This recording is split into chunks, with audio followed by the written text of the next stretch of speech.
an unprecedented campaign against the Islamic Republic of Iran and its enablers. In the Second World War, D-Day marked the historic beginning of a campaign with our allies to target and drive the enemy from its positions. America battlefield पे तो जंग हार गया, अब कहता है D day आएगा, economic D day आएगा ईरान के लिए। फाइनेंशियल वॉरफेयर, एक इकोनॉमिक वॉर हम छेड़ने जा रहे हैं ईरान के अगेंस्ट। तो भाई पूछती है दुनिया कि 1979 से जब से इस्लामिक रेवोल्यूशन ईरान में हुआ था तब से आपने सैंक्शंस लगा रखे हैं, तो क्या वो इकोनॉमिक वॉरफेयर नहीं था? बैकग्राउंड में अमेरिका में मैं सोच सकता हूं सारे पॉलिटिशियंस और जितने भी लीडर्स हैं वो आपस में ये बात करते होंगे कि देखो मिसाइल्स वगैरह तो अपने पास बची नहीं, ठीक है, एम्यूनिशन भी कुछ खास बचा नहीं, हम ईरान के जो मिसाइल साइलोज हैं उसको पेनिट्रेट कर नहीं पाए, पर हमारे पास फिर भी है अपना सबसे बड़ा हथियार द डॉलर, हमारी currency United states dollar USD. तो भाई सबसे पहले बात करेंगे कि ये इकोनॉमिक डी डे क्या होने जा रहा है, ये एग्जैक्टली सैंक्शंस क्या हैं, ये वर्क कैसे करते हैं। तो भाई ये समझने के लिए क्यों अमेरिका ऐसे सैंक्शंस लगा सकता है, क्यों इंडिया नहीं लगा सकता ऐसे सैंक्शंस, या क्यों चाइना नहीं लगा सकता, हमें जाना पड़ेगा वर्ल्ड वॉर 2 तक।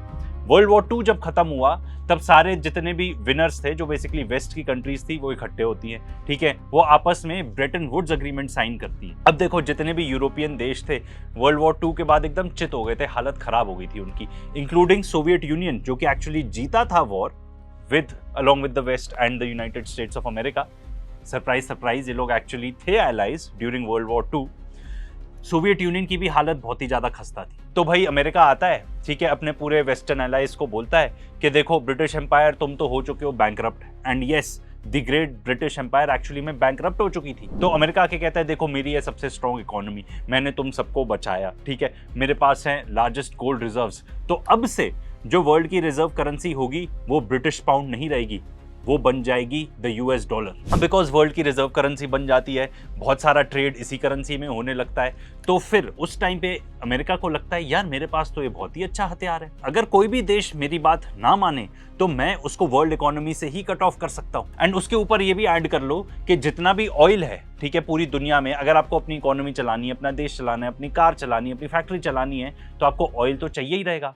तो उन्होंने पेट्रो डॉलर का कॉन्सेप्ट भी लिया है कि ठीक है हमारी जो करेंसी है अब it is not backed by gold, it is backed by petro dollar, यानी कि दुनिया में जितना भी ऑयल ट्रेड होगा यूएस डॉलर में ट्रेड होगा। और अगर कोई भी देश कोशिश भी करेगा कि मैं अपना ऑयल किसी और करेंसी में बेच लूं, तो भाई हम उसके पूरे देश को ही खत्म कर देंगे, उसको खत्म कर देंगे। एंड ये हमने देख लिया गद्दाफी के साथ लिबिया में एंड सद्दाम हुसैन के साथ इराक में। तो अमेरिका मैनेज कैसे करता है ये सैंक्शंस, एग्जैक्टली एग्जीक्यूट कैसे होते हैं? अगर आपको यूएस डॉलर में ट्रेड करना है तो आपको स्विफ्ट नेटवर्क यूज करना पड़ेगा, ये अमेरिका का बनाया हुआ नेटवर्क है। तो अगर आपको एक भी देश से दूसरे देश में पेमेंट भेजनी है, यूएस डॉलर्स में भेजनी है, तो आपको इस स्विफ्ट नेटवर्क का पार्ट होना पड़ेगा। एंड अगर अमेरिका चाहे कि कुछ पर्टिकुलर बैंक्स को सैंक्शन करना चाहे या कुछ पर्टिकुलर कंपनीज को सैंक्शन करना चाहे, तो उन बैंक्स को वो बोल देता है कि भाई आपके पास इस स्विफ्ट का राइट है ना, ये खत्म, मतलब आप अपने यहां से यूएस डॉलर भेज ही नहीं पाओगे। एंड अगर आप यूएस डॉलर नहीं भेज पाओगे मतलब आप पूरे दुनिया के साथ अच्छा खासा ट्रेड कर ही नहीं पाओगे।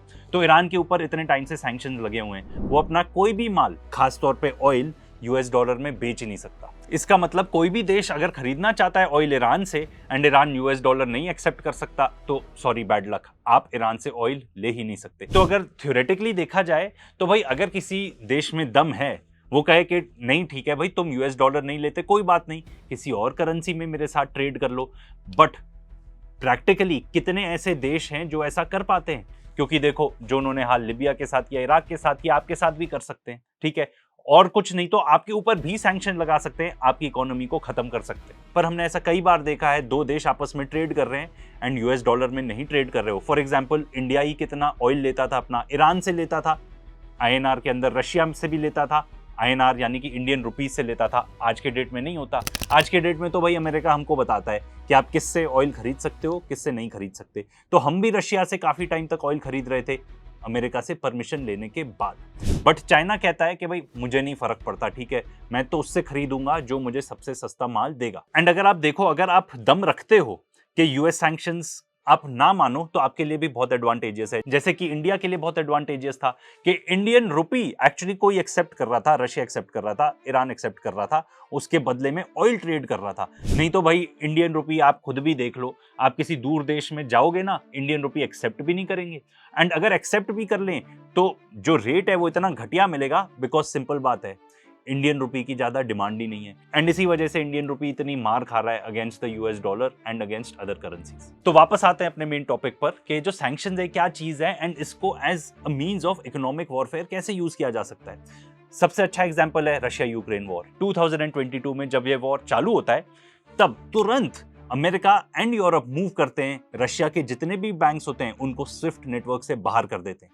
इसका मतलब वो जो बैंक्स हैं वो तो अफेक्ट होंगे ही, बट वहां पे रशिया के अंदर जितने भी कंपनीज हैं उनके लिए इम्पॉसिबल हो जाएगा to do business with the outside world, at least to do business with all those countries, या वो सारी कंपनीज के साथ, वो सारे देशों के साथ जो यूएस डॉलर एक्सेप्ट करते हैं या मे बी यूरो एक्सेप्ट करते हैं। एज अ रिजल्ट क्या हुआ, रशिया के अंदर से जितने भी वेस्टर्न ब्रांड्स थे वो सब बाहर हो गए एंड उसके बदले में क्या हुआ, सारे चाइनीज ब्रांड्स एंटर कर गए। एंड इसका बहुत अच्छा एग्जांपल है कार्स। रशिया के अंदर मेजरली जितने भी वेस्टर्न ब्रांड्स ऑफ कार्स हैं वो बिकते थे, ठीक है, बट अब वो एग्जिट हो गए तो चाइनीज ब्रांड्स ने उनकी जगह ले ली। एंड रशिया के साथ तो और भी बहुत बुरा हुआ, जो रशिया का खुद का पैसा था, रशियन सेंट्रल बैंक का, जो उन्होंने रखे हुए थे अपने बाहर के फॉरेन बैंक अकाउंट्स में, उनको फ्रीज कर दिया। माना जाता है कि अबाउट $300 बिलियन रशिया के फ्रीज करे हुए हैं इन लोगों ने। एंड इतना ही नहीं, जो रशियंस के एसेट्स थे, यानी कि जो वहां पे मिलियनियर्स थे, बिलियनियर्स थे, या जितने भी लोग थे जिनके एसेट्स थे, कुछ भी हो सकता है वो पर्टिकुलर एसेट, फाइनेंशियल एसेट्स हो सकते हैं, बॉन्ड्स हो सकते हैं, यॉट्स हो सकती हैं, रियल एस्टेट हो सकता है, ठीक है, जो भी घर वर उन्होंने लिए होंगे, लैंड बैंक्स होंगे, वो सब भी फ्रीज कर दिए गए। इसके वजह से रशिया को एक्चुअली एडवांटेज ही हो गया, क्योंकि जितने भी रशियंस थे जो बाहर ले जाना चाहते थे पैसा, दे वर इनकरेज्ड कि भाई आप रशिया में आके ही इन्वेस्ट करो। एंड अगर ईरान की बात करें तो इनको तो 1979 से सैंक्शन किया हुआ है एंड ईरान के फ्रोजन एसेट्स माने जाते हैं अप टू $100 बिलियन। अगेन ये ईरान का ही पैसा है, बट बिकॉज बाहर के बैंक अकाउंट्स में रखा है तो आपने बोल दिया आप इसको छू भी नहीं सकते। जो सैंक्शंस होते हैं वो कई टाइप के हो सकते हैं, किसी के भी ऊपर लग सकते हैं, कंपनीज के ऊपर लग सकते हैं, ट्रांसपोर्टेशन के ऊपर लग सकते हैं, यानी कि ऑयल टैंकर्स के ऊपर लग सकते हैं, ट्रक्स के ऊपर लग सकते हैं। अब जो रिसेंटली अमेरिका रशिया के ऊपर और सैंक्शंस लगा रहा है, क्यों इसलिए लगा रहा है क्योंकि रशिया यूक्रेन वॉर चल रहा है, तो वो जो रशिया की शैडो फ्लीट है उसको सैंक्शन कर रहे हैं। वो जितने भी टैंकर्स यूज किए जाते हैं रशियन ऑयल ट्रांसपोर्ट करने के लिए, उनको सैंक्शन कर रहे हैं। एंड इंडिविजुअल्स को भी सैंक्शन किया जा सकता है, जैसे कि फ्रांचेस्का एल्बनेजे, जो क्लियरली आके इजराइल को एक्सपोज करती हैं कि कैसे वो जेनोसाइड कर रहे हैं। उनके ऊपर सैंक्शंस लगा दिए थे अमेरिका ने, फिर कोर्ट रूलिंग से वो ओवर रूल हो गए। आईसीसी जो जजेस हैं जिन्होंने नेतन्याहू के खिलाफ अरेस्ट वारंट निकाला था, उनके ऊपर भी सैंक्शंस लगा दिए।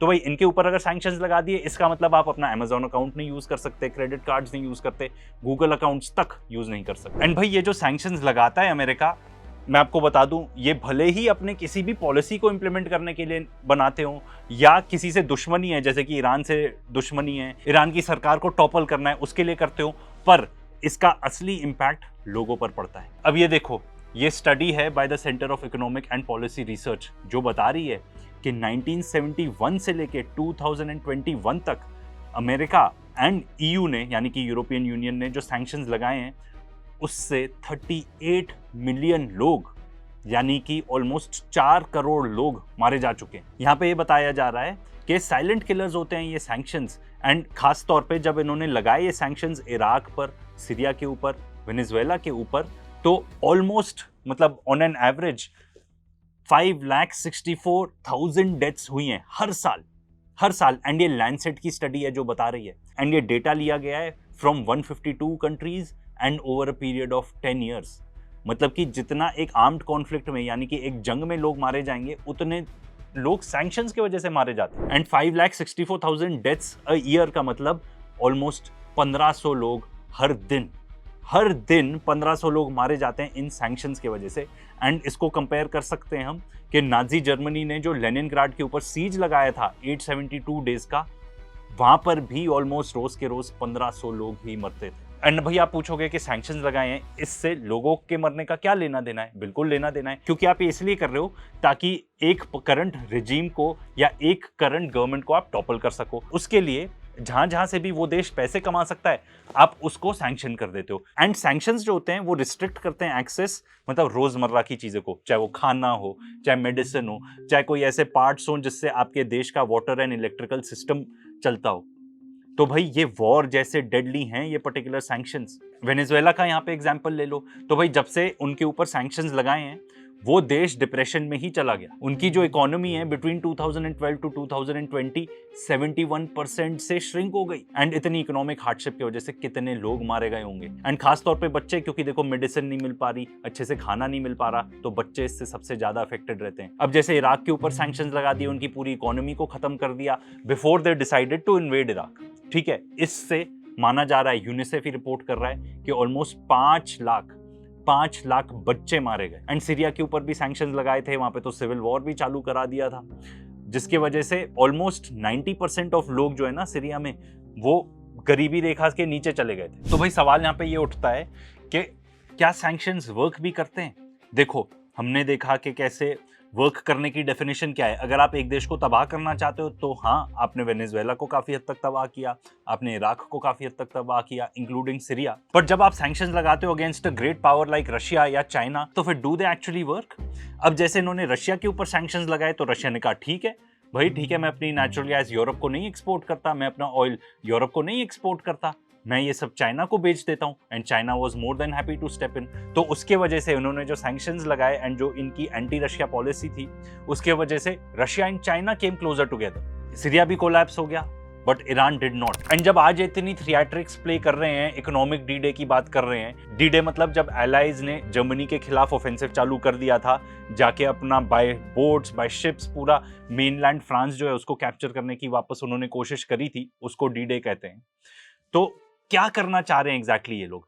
तो इनका ये कहना है कि भाई जितने भी शिपिंग फर्म्स हैं, अगर वो रिस्पॉन्ड भी करती हैं, इंफॉर्मेशन भी देती हैं टू ईरान, जिससे ईरान अपना स्ट्रेट ऑफ हॉर्मुज का मैनेजमेंट सीधा कर सकता है, तो उनको भी सैंक्शन कर देंगे। खास तौर पे मैंने कहा ना, नॉर्मल लोग, ऑर्डिनरी लोग इससे सबसे ज्यादा अफेक्ट होते हैं।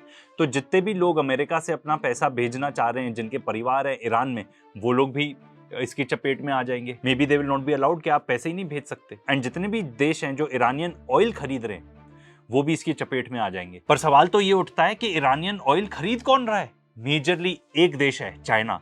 अब सवाल ये है कि आप चाइना के ऊपर लगाओगे ये पर्टिकुलर सैंक्शंस? उसके बारे में आगे बात करते हैं। जो इनका ट्रेजरी सेक्रेटरी है जो बता रहा है कि भाई हम क्या क्या सैंक्शंस लगाएंगे, उसने देश तो नहीं नेम करे, बट ये माना जा रहा है कि majorly China, India, Turkey, Iraq and UAE सबसे ज्यादा रिस्क पर रहेंगे ऑफ एनी यूएस एक्शन। अब बेसेंट ने ये नहीं बोला कि भाई हम चाइनीज बैंक्स को भी टारगेट करेंगे कि नहीं, क्योंकि देखो आप चाइना को टारगेट नहीं कर सकते। आपको बहुत सारा ये जो काम है ना, हर एक देश से इंडिविजुअली बात करनी पड़ेगी एंड उनको इनकरेज करना पड़ेगा कि ठीक है भाई, हम आपको ये दे देंगे, ठीक है, इन रिटर्न आपके में भी टैरिफ्स कम कर देंगे, पर आप ईरान को सैंक्शन करो, उनसे कोई भी माल वगैरह नहीं परचेज करो। अब ये बताया जा रहा है कि यूएई ने लास्ट वीक प्रेशर में आके, कोई और वजह भी हो सकती है, ठीक है, वो तो इजराइल के साथ भी इतने एलाइज हैं, उन्होंने, यूएई ने जितने भी फाइनेंशियल ट्रांजैक्शंस वो करते थे ईरान के लिए, वो हॉल्ट कर दिए एंड उनके साथ ट्रेड भी हॉल्ट कर दिया है। ये ईरान के लिए एक्चुअली काफी प्रॉब्लमेटिक हो सकता है। वो कह तो रहे हैं कि भाई हमको फर्क नहीं पड़ेगा इससे, we are prepared for this, but let us see क्या वो उतने प्रिपेयर्ड हैं जितने वॉर के दौरान थे, जहां पे अमेरिका ने जो भी उनसे सवाल पूछा, जो भी ड्रोन फेंका, जो भी मिसाइल फेंकी, हर चीज का उनके पास प्रिपेयर्ड जवाब था। एंड ईरान को ऑलरेडी अफेक्ट कर रहे हैं ये काफी सैंक्शंस, क्योंकि उनकी जो शैडो फ्लीट है उसको भी सैंक्शन कर दिया, उनके जो शिपिंग इंश्योरर्स हैं उनको भी सैंक्शन कर दिया है, एंड उनके फ्रीज कर चुके हैं क्रिप्टो करेंसी के अंदर $500 बिलियन। अब ईरान साथ में ये भी कह रहा है कि भाई यूएस जो भी बोलते रहे वो ब्लफ कर रहे हैं, यानी कि they don't exactly mean this, जो वो कह रहे हैं वो ऐसा कर ही नहीं पाएंगे। And this may be the truth, काफी हद तक ये सच भी हो सकता है, ऐसा है। एंड उसके लिए आपको जो इनके ट्रेजरी सेक्रेटरी है बेसेंट, उसी का इंटरव्यू सुन लो। वो देखो जब उससे सवाल पूछा गया तो वो क्या आंसर कर रहा है। You described this as an economic D-Day, but D-Day wasn't a threat of an invasion, and the U.S. didn't give a timeline to Germany. So why not impose the sanctions today? Well, we are giving everyone the opportunity to remedy bad behavior. Why would I want to blow up the global financial system? वो क्या कह रहा है कि I don't want to blow up the financial system। इसका मतलब अगर America वो सारी चीजें करता है जो वो कह रहा है वो करेगा, बेसिकली वो मेजरली ये चीज कहना चाह रहे हैं। देखो ईरान तो ऑलरेडी इतना ज्यादा सैंक्शनड है, अब वो दूसरी चीज ये कर सकते हैं कि ईरान जिस भी देश के साथ ट्रेड करता है आप उन सबको भी सैंक्शन कर दो, उनके बैंक सैंक्शन कर दो, उनकी कंपनी सैंक्शन कर दो। तो बेसिकली वो ये कह रहा है कि अगर हम ये सब करते हैं तो फाइनेंशियल सिस्टम ही ब्लो अप हो जाएगा, यानी कि फूट जाएगा, कोलैप्स हो जाएगा।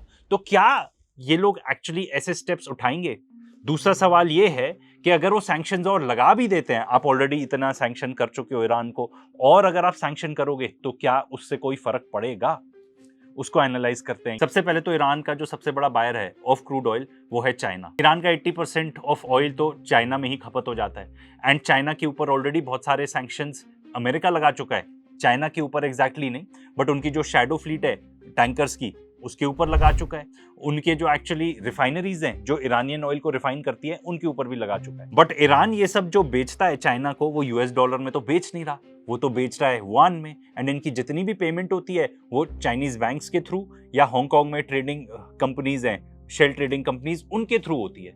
तो भाई ये जो सिस्टम है ये कंप्लीटली बाईपास करता है डॉलर को। और आगे सुनो, जैसे कि अमेरिका का स्विफ्ट है वैसे चाइना का cross border inter bank payment system है, यानी कि सिप्स, जो रियल टाइम में पेमेंट सेटल करता है, युआन में सेटल करता है। एंड चाइना इतना बड़ा पावर हाउस है मैन्युफैक्चरिंग में, मतलब आपको कुछ भी चाहिए आप चाइना चले जाओ, तो चाइना अपना ये सिप्स सिस्टम यूज करता है बहुत सारे देशों के साथ ट्रेड करने के लिए। एंड इनकी जो ट्रेडिंग वॉल्यूम है वो भी day by day, month by month, year on year बढ़ती जा रही है। इनफैक्ट इंडिया ने भी जब ईरान से बीच में ऑयल खरीदा था तो उन्होंने पेमेंट किस में करी थी? युआन में करी थी। तो इन शॉर्ट, अगर आप डॉलर नहीं यूज कर रहे तो अमेरिका आपका कुछ नहीं बिगाड़ सकता। तो इसीलिए चाइना ने तो अपने नए सिस्टम्स बना लिए हैं एंड इसी के अंदर ब्रिक्स और इन सब की भी एंट्री होती है कि भाई आप अमेरिका के सिस्टम के ऊपर, जो वेस्टर्न सिस्टम्स है उनके ऊपर रिलाय मत करो।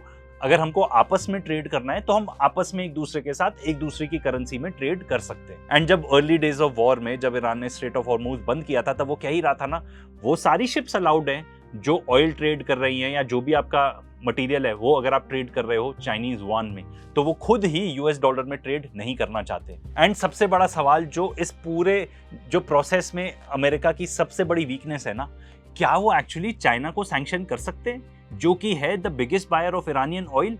चाइना फटाक से जवाब दे देगा कि भाई ठीक है, जो रेयर अर्थ मिनरल्स है ना नहीं मिलेंगे आपको। एंड रेयर अर्थ से ही पूरी दुनिया चल रही है, मेजर मैन्युफैक्चरिंग रेयर अर्थ की वजह से ही हो रहा है। ये जो F-35 भी बन रहे हैं ना आज के डेट में अमेरिका के, वो भी अगर चाइना रेयर अर्थ ना दे तो वो अच्छे से वो भी ना बना पाए। एंड एज अ रिजल्ट आप देख सकते हो कि F-35 का जो रेडार है उसमें कोई particular rare earth mineral use होता है, चाइना ने वो एक्सपोर्ट ही नहीं किया अमेरिका को, या अमेरिका रैन आउट, उनके पास खत्म हो गए, तो वो विदाउट दिस रेडार अपने F-35 भेज रहे हैं। एंड देखो, चाइना इंडिया नहीं है। इंडिया क्या कर रहा है? इंडिया इरानियन ऑयल खरीदता था, INR में बंद कर दिया। इंडिया रशियन ऑयल खरीदता था, अब फिर इंडिया ने बंद भी कर दिया वो रशियन ऑयल खरीदना। अब कहते हैं भाई हमें परमिशन मिलेगी तो हम खरीद लेंगे Russian oil. China on the other hand क्या कह रहा है? वो अपने सारे कंपनी, सारे बैंक्स, सबको कह रहा है कि ये जितने भी यूएस सैंक्शंस है ना, आप इनको मानोगे ही नहीं। वो तो एकदम contrary to United States of America अपना ऑर्डर पास कर रहा है, अपने कंपनीज को कह रहा है कि उसने तो लॉ पास कर दिया कि अगर आप अमेरिका का लॉ मानोगे तो वो इलीगल हो जाएगा चाइना के अंदर। हाँ, ये जरूर है कि चाइना के अंदर कुछ ऐसे बैंक्स बिल्कुल एट रिस्क आ जाएंगे, क्योंकि अगर वो प्रोसेस करते हैं ये पर्टिकुलर ट्रांजैक्शंस तो अमेरिका कहेगा कि ठीक है, आप ईरान के ट्रांजैक्शंस को प्रोसेस कर रहे हो तो हम आपसे जो आपका स्विफ्ट नेटवर्क है उससे आपको एग्जिट कर देते हैं। तो वो बहुत सारा अपना बिजनेस ऐसे लूज कर सकते हैं। बट उससे भी ज्यादा रिस्क तो अमेरिका को है, क्योंकि इतने सालों से अमेरिका ने ये प्रेशर टैक्टिक यूज करी है, सैंक्शंस लगाए हैं लोगों के ऊपर कि अब वो ओवरडू हो चुका है। अब they are actually pushing countries away from the US dollar, जिससे वर्ल्ड इकोनॉमी एकदम ही बदल जाएगी। सारे देश ये कहेंगे कि भाई अब ठीक है, ये अमेरिका इस तरीके से प्रेशर टैक्टिक्स यूज करता है, पूरी दुनिया में आतंक फैलाता है, हम आपस में ट्रेड करते हैं। एंड यही रीजन है for the acceleration of the dollar. अच्छा, और इस सब के बीच में जो यूएस अपनी खुद की प्रॉब्लम्स है उसको इग्नोर कर रहा है। मैं उनका प्रोफेसर जेफरी सैक्स का इंटरव्यू सुन रहा था, वो कहते हैं ये जो हमारा ट्रेजरी सेक्रेटरी है, ये जो अमेरिकन प्रॉब्लम्स है उसको तो डील नहीं कर रहा, बाहर के ये सब काम कर रहा है। उसके वजह से अमेरिका के लिए प्रॉब्लम्स और ज्यादा बढ़ती जा रही है। अब ये देखो, अमेरिका में बॉन्ड्स होते हैं, हम पहले भी आपको इसका कॉन्सेप्ट समझा चुके हैं। अब अमेरिका लेटेस्ट ये लेके आया है कि भाई हम बायबैक कर लेंगे bonds from our own investors. इसकी वजह क्या है? क्योंकि जितने भी इन्वेस्टर्स हैं वो ये कह रहे हैं कि भाई देखो, अभी हमको जितना इसमें इंटरेस्ट रेट मिलता है ना वो सही नहीं है, हमें ज़्यादा इंटरेस्ट रेट चाहिए। तो इसलिए अमेरिका ने कहा कि ठीक है, हम आपके बॉन्ड्स बायबैक कर लेते हैं ताकि अग्रेसिव सेलिंग ना हो जाए बॉन्ड मार्केट के अंदर। एंड आज के डेट में जो अमेरिका के बॉन्ड्स हैं 10 ईयर या 30 ईयर जितनी बॉन्ड यील्ड्स हैं, वो उस लेवल पे आ पहुंची हैं, the level eight which they were just before the financial collapse. And हम यहाँ पे 2008 के फाइनेंशियल कोलैप्स की बात कर रहे हैं। उन्होंने ये मेजर लिया, फिर भी जो 30 ईयर का बॉन्ड यील्ड है जिसको ये एक्चुअली कंट्रोल करना चाहते हैं, कम लेवल पे लेके आना चाहते हैं, वो एक्चुअली उसी लेवल पे रह गया जिस लेवल पे एक्चुअली ये था। एंड अब आप सोचोगे कि भाई बॉन्ड यील्ड बढ़ जाएगी तो प्रॉब्लम क्या होगा। देखो, सबसे ज्यादा हम आपको हमेशा बताते रहे हैं ऑलमोस्ट $40 ट्रिलियन है अमेरिका का डेट। अब आज के डेट में $40 ट्रिलियन क्रॉस कर चुका है। इसका मतलब जितना बॉन्ड यील्ड बढ़ेगी, बॉन्ड के इंटरेस्ट रेट बढ़ेंगे, उतना ज्यादा अमेरिका को इंटरेस्ट पे करना पड़ेगा। आज के डेट में बहुत लो डिमांड है बॉन्ड्स की, तो फिर इन्वेस्टर्स कह रहे हैं कि भाई बॉन्ड रेट बढ़ना चाहिए। अगर बॉन्ड रेट बढ़ेगा तो ना ही सिर्फ अमेरिका को एज अ सरकार ज्यादा इंटरेस्ट रेट पे करना पड़ेगा, जो कि बहुत बड़ी प्रॉब्लम है। जितने भी अमेरिकन है, चाहे उनके घर की मॉर्गेज हो, चाहे कार लोन्स हो, ठीक है, ये सब बॉन्ड्स के रेट्स के अगेंस्ट डिसाइड होते हैं। तो अगर ये बढ़ेंगे तो इन सब लोगों की mortgage payments, car loan payments, ये सब भी बढ़ जाएंगी। एज अ रिजल्ट जो इकोनॉमी है उस पर बहुत बड़ा शॉक आ जाएगा। एंड उसके ऊपर आप ये चीज ऐड कर लो कि जितने भी होल्डर्स हैं ऑफ यूएस डेट, यानी कि यूएस बॉन्ड्स, जैसे कि जापान फॉर एग्जांपल, उनकी करेंसी बहुत लो चली गई है, जैसे एकदम इंडियन रुपी टाइप हालत हो गई है उसकी। तो जापान को लगता है हमको अपनी करेंसी को बचाना है, तो करेंसी को बचाने के लिए उनको क्या करना पड़ेगा, जापानीज येन खरीदने पड़ेंगे एंड यूएस डॉलर बेचना पड़ेगा। उसके लिए वो यूएस ट्रेजरी बॉन्ड्स जो है वो बेच रहे हैं जाके। जो अरब कंट्रीज हैं, सऊदी अरेबिया का एग्जांपल ले लो, चाहे यूएई का ले लो, वो अपना ऑयल वगैरह तो कुछ बेच नहीं पा रहे, ठीक है। अब उनको भी पैसे की जरूरत है, तो वो क्या करेंगे, जाके अपने यूएस ट्रेजरी बॉन्ड्स जो हैं उसको बेचेंगे। वैसे हमने ये पूरा टॉपिक एक डिटेल्ड वीडियो में बनाया, उसको जरूर चेकआउट करना। यहाँ पे तो कोशिश की कि आपको कम टाइम में ज्यादा एक्सप्लेनेशन दे दें, बट इन शॉर्ट अमेरिका को किसी भी तरह से बॉन्ड यील्ड्स को कंट्रोल करना है। एंड अब आप ये देखो, ये ग्राफ भी देख लो, जब से ईरान वॉर चालू हुआ है, ना ही अमेरिका, सिर्फ अमेरिका की बात नहीं हो रही, जितने भी G7 कंट्रीज हैं उनके भी बॉन्ड्स के जो रेट्स हैं वो धड़ाधड़ बढ़ रहे हैं। ये बहुत बड़ी प्रॉब्लम है। एंड एक सेकंड के लिए भी ये बिल्कुल मत सोचना कि अमेरिका है वो तो बैंकरप्ट हो ही नहीं सकता।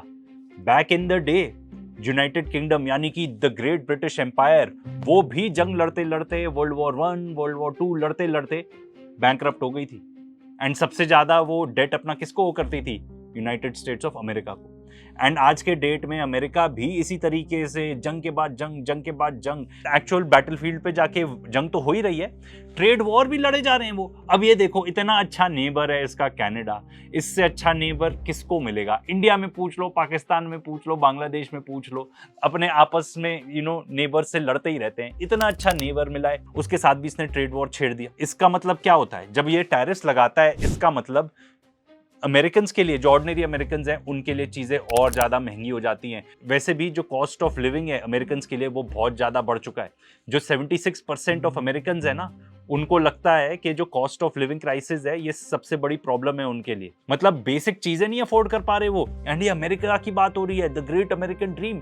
ना घर अफोर्ड कर पाते हैं, ग्रोसरीज नहीं अफोर्ड कर पा रहे, अपने बिजली के बिल तक नहीं पे कर पा रहे हैं वो लोग। जनवरी 2026 में न्यूयॉर्क टाइम्स का पोल है जहां पे ये बता रहे हैं कि 65% ऑफ लोग जो हैं जिन्होंने वोट किया, वो ये बता रहे हैं कि मिडिल क्लास लाइफस्टाइल भी जो है ना अमेरिका के अंदर, वो आउट ऑफ रीच है। इसके ऊपर अमेरिका की प्रॉब्लम्स यहाँ खत्म नहीं होती। जो इनका स्ट्रेटेजिक ऑयल रिजर्व है वो गिरता जा रहा है डे बाय डे। रोज न्यूज आती है कि भाई गिरता जा रहा है इनका strategic oil reserve at its lowest level since 1982। भाई अमेरिका के एलाइज की बात करो, खासतौर पे गल्फ तक लिमिटेड रखते हैं अपना स्कोप, तो सऊदी अरेबिया ऑयल ही नहीं बेच पा रहा। कुछ लोग एस्टिमेट कर रहे हैं कि अप टू 74% इसकी सेल गिर चुकी है ऑयल की, क्योंकि यहाँ से स्ट्रेट ऑफ हॉर्मूज बंद है, इधर से बाब अल मंदेब स्ट्रेट बंद है, हुतीज ने बंद किया हुआ है। ट्रेजरी बॉन्ड्स भी नहीं बेच पा रहे अपने। यूएई की बात करें तो भाई ये जो यूएई के ऊपर बॉम्बिंग हुई थी, जिसके अगेंस्ट इन्होंने बोला कि भाई हम जो अपना ट्रेड है वो बंद कर रहे हैं with Iran, it could have been a false flag, क्योंकि ईरान ने तो आके कहा था कि भाई हमने तो नहीं की ये पर्टिकुलर बॉम्बिंग। एंड अमेरिका में इतने बददिमाग लोग हैं, अब क्या बोलो, इतनी सारी प्रॉब्लम्स हैं मैंने आपको बताई, एंड मैं सिर्फ सरफेस ही टच कर रहा हूं। ब्लॉकेड कर रखा है इन्होंने, स्ट्रेट ऑफ हॉर्मूज में खुद ही ब्लॉकेड कर रखा है, जिसकी वजह से ऑयल फ्लो नहीं हो पा रहा। भाई सवाल यह है कि आप कब तक ब्लॉकेड करोगे। देखो बात सिंपल है, अमेरिका की नेवी की हालत और मिलिट्री की हालत ऐसी है कि वो इतने टाइम तक ब्लॉकेड नहीं मेंटेन कर सकते। जो ईरान के लोग हैं उनमें ज्यादा सहन शक्ति है, वो ज्यादा देर तक ब्लॉकेड झेल सकते हैं। एंड इनकी नेवी की तो हालत हमने देखी थी, खाना नहीं मिल रहा ढंग से, हाइजीन की सिचुएशन एकदम ही खराब है। एंड इनकी मिलिट्री का तो क्या ही बोलो, एक सेलर जो कि who was aboard the USS Abraham Lincoln, उसके फादर को आइस ने डिटेन कर लिया। अब देखो कुछ कुछ चीजें बिल्कुल क्लियर हैं, जो इस्लामाबाद एमओयू था, it seems it is dead. कोई उस चीज पर अभी कॉम्प्रोमाइज होता हुआ तो दिख नहीं रहा। ये तो अब अमेरिका को लग रहा है कि देखो हम बैटलफील्ड पे तो हार चुके हैं, तो हमको किसी तरीके से इकोनॉमिक वॉर को जारी रखना पड़ेगा। वो इकोनॉमिक वॉर जो सिंस 1979 वो वेज कर रहे हैं against the Iranian people.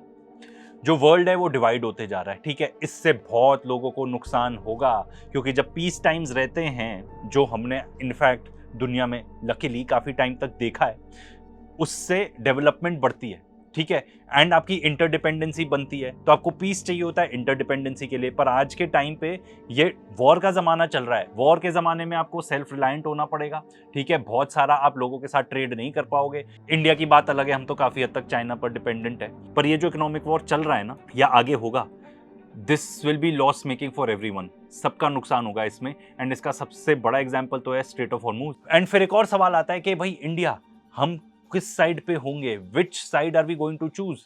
But इससे भी बड़ा एक और सवाल है कि भाई हम चूज करेंगे या हमें बताया जाएगा।